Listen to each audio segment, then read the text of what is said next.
Hey there, gaming pals, and how are you guys doing? And today we'll be playing Prison Architect. So what's so special about this episode of Prison Architect is that a new DLC called Go Green has been released on 28 January 2021, and we happen to buy the DLC on the day of its release, and we are going to try and see what new features have been added into Prison Architect. So what I have loaded here is a pre-made prison without the Go Green features, and we can just dive in and start looking at the new features which have been added in this DLC. Let's go, and what I see here is that an unused toilet has been added, so I'll just remove that. It kind of ticks me off. I do not like asymmetrical placements in my prison, so more specific is small boundary pisses me off, but I think it's okay for now. I just don't want to draw it anymore right now. Alright, so I think we can start off by giving a small tour of my pre-built prison. Here at the very entrance we have the four main important offices. That will be the foreman's office, the warden's office, the chief's office, and I think this is the accountant's office, and we are running pretty low on balance, so I think this office is pretty important for us right now.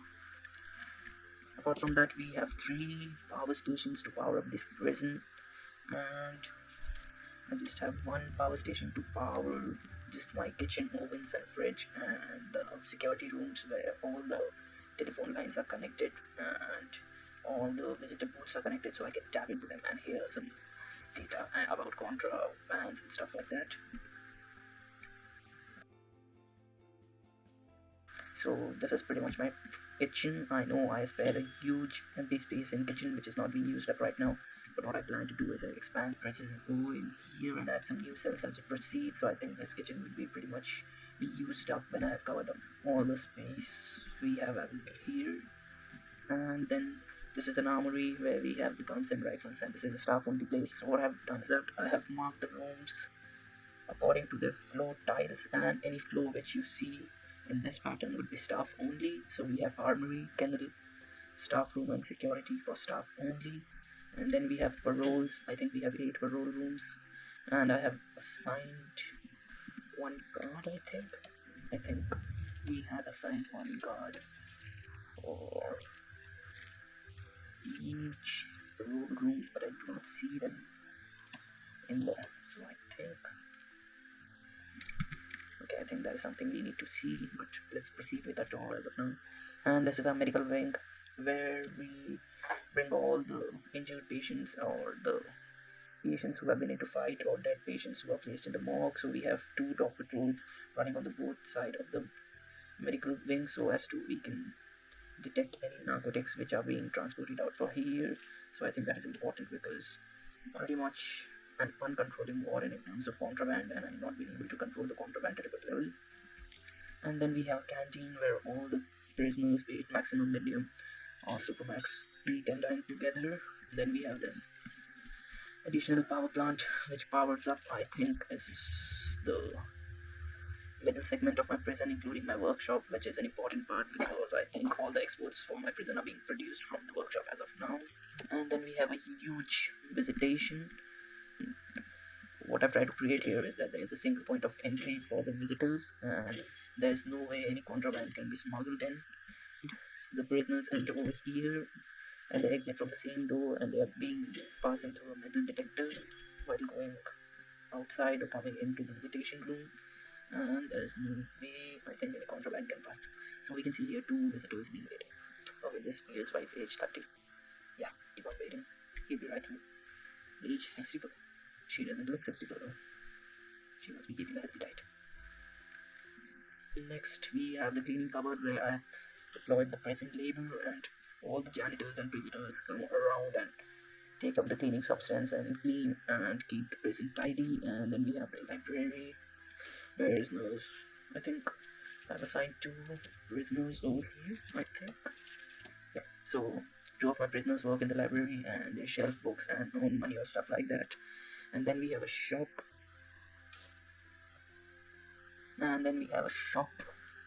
Where the prisoners buy and stuff. Things like cigarettes or any other sort of luxuries which they might need, but they actually need to spend their hard-earned money to buy things. So I think that works both ways. And this is the mail room where the prisoners come around and sort the mail and earn money by doing that. And this is the reception where the prisoners are initially brought over when they arrive at the prison gates.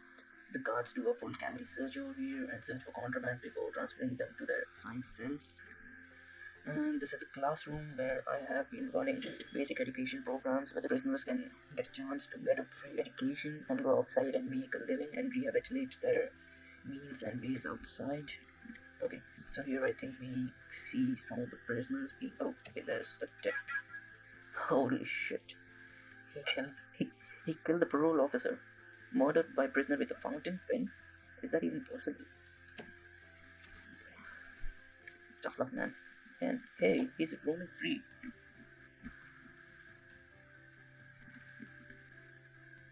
Jesus, that's so stupid.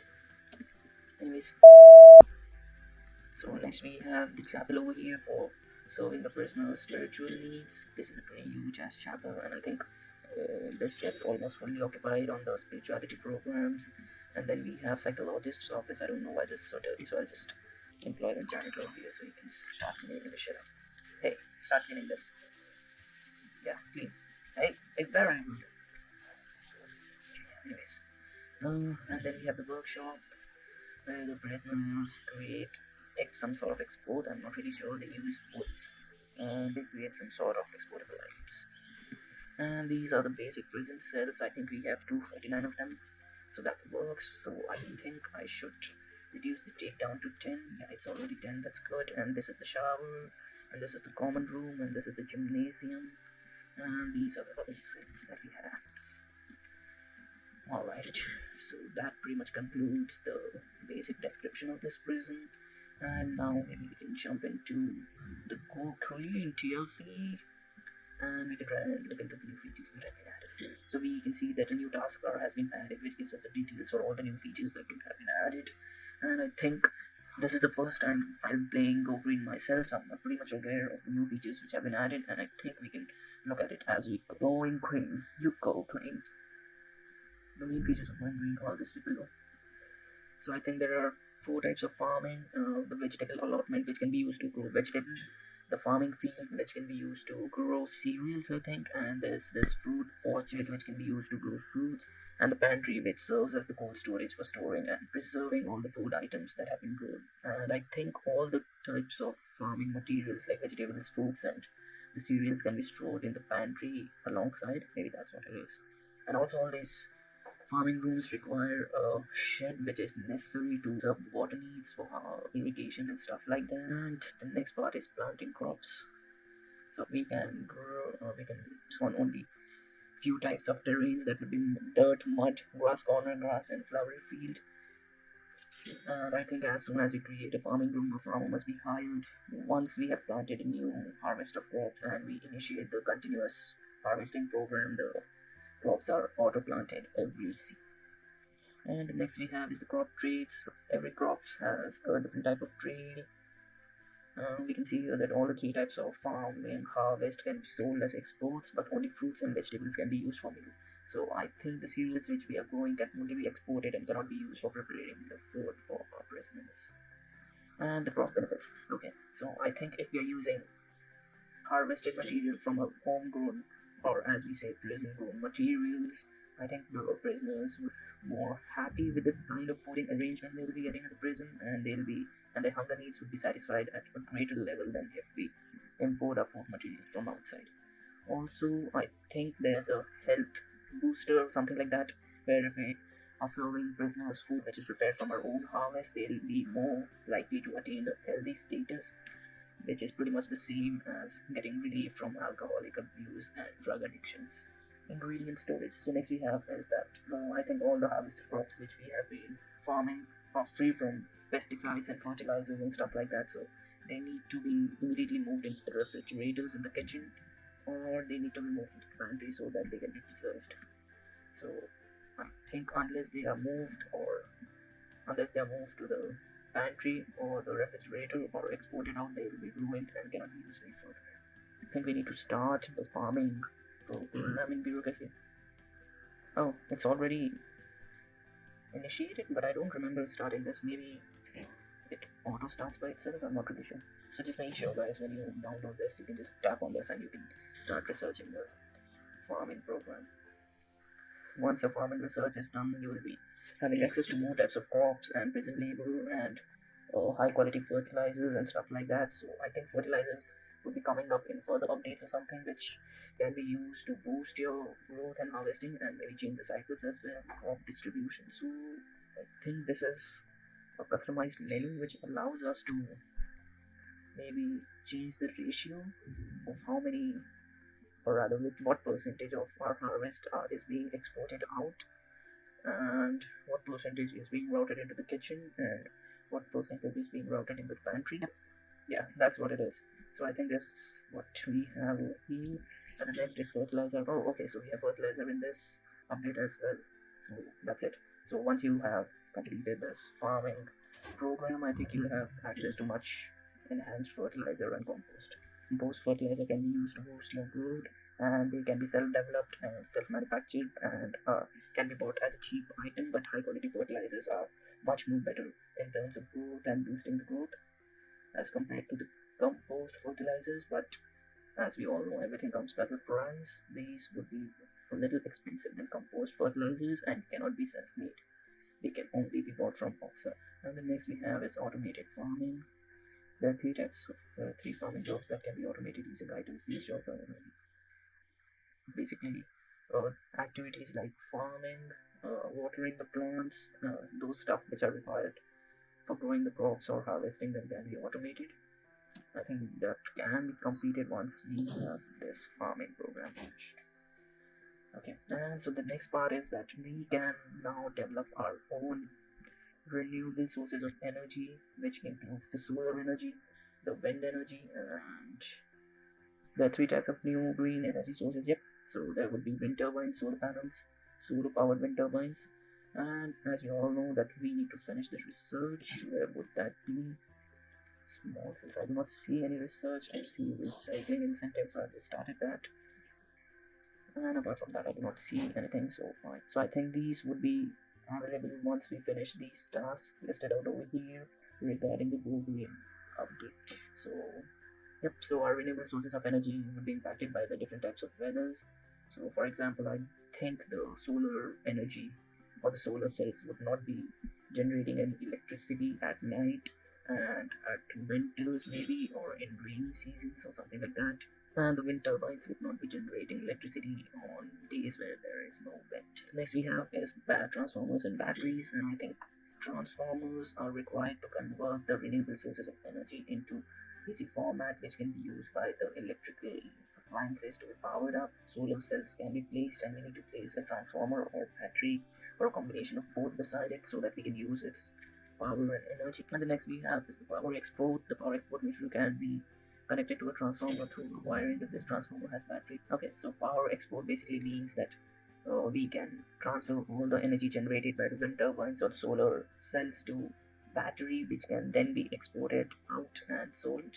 So basically, if we have some solar cells which have been generating excess electricity which are not being used in a prison, they can be exported out into a battery and can be sold outside. So this can also be a alternative money making plan for the prison if the prison is running low on cash.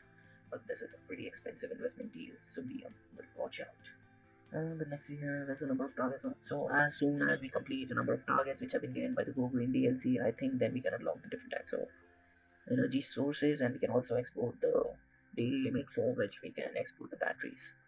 And the boost production, prisoners who meet the certain conditions are able to, holy shit, they can develop their own booze. What is that even supposed to mean? So like the prisoners can open their own personal breweries in this? Is that what it means? Jesus Christ, yep. Yes, that is exactly what it means. This update is allowing my prisoners to make alcohol in their prison cells. Instead, here I am running an alcoholic addiction program just to ensure that they can get rid of their alcohol addiction, and this update is literally allowing my prisoners to make their own booze in their own cell. That's messed up. We definitely don't want this. But we might want this if we can sell out the booze made by our prisoners. That would be a great deal. Like, I'm already running low on cash, so yeah. But I don't think we can sell these out. They'll be collecting the materials that they require for making the booze. from the kitchen and other areas and steal them and bring them back to the prison cells. And at night they'll make their booze and maybe carry bottle around with them and drink as and when they please. But I'm sure you cannot get it past these badass dogs.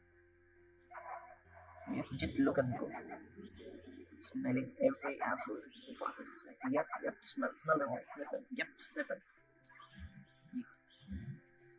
Good dog, good fake dog.